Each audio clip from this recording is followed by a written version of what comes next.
Hello, আসসালামু আলাইকুম কলিজার বন্ধুরা আমার। তোমরা সবাই কেমন আছো? আশা করি সবাই ভালো আছো। আর 2-3 দিন বাদে ঈদ, সবাইকে জানাই ঈদের অগ্রিম শুভেচ্ছা। ঈদ মোবারক। তো তোমাদের সঙ্গে আমি একটা কথা শেয়ার করতে আসছি। তো কথাটা হলো, সবাই আমাকে একটাই প্রশ্ন করো, তো আমি কেন এত কষ্টের ভিডিও বানাই, কেন এত কষ্টের ভিডিও ছাড়ি। তো কথাটা হলো, যদি মনের থেকে কাউকে ভালোবাসো, সে মানুষটা যদি তোমাকেও ভালোবাসে, তাহলে তারে কি করা উচিত? ধরে রাখা উচিত না? তো অনেক দিন একটা মানুষকে অনেক পছন্দ করতাম, সেও আমাকে পছন্দ করতো, সেও আমাকে ভালোবাসতো। তো হঠাৎ করে তার ফ্যামিলিগতভাবে টাকার অনেক দরকার। তো আমি ছোটোখাটো একটা জব করি। তো সে এতগুলাই টাকা আমার কাছে চাইছে।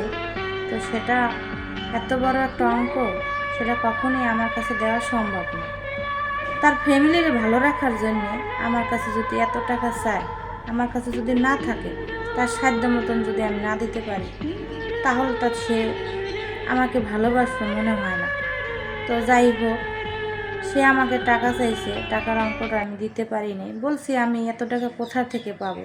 তারপরে এটাও বলছি আমি অভিমান করে, যে দেখো তুমি যত টাকা চাইছো এত টাকা তো আমার কাছে নাই।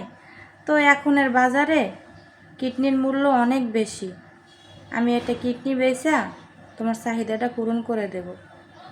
তো চুপ করে রয়েছে মাথা নিচে দিয়ে, আমাকে কোনো কিছুই বলেনি, একটা প্রশ্নের উত্তরও দেয় নাই, কোনো কিছু বলেও নেই।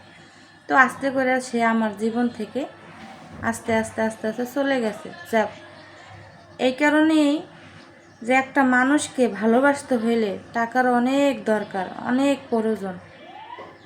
তো টাকা থাকলে ভালোবাসা হয়, টাকা না থাকলে ভালোবাসা হয় না। এটাই বুঝতে পারলাম এখন, টাকার অনেক মূল্য।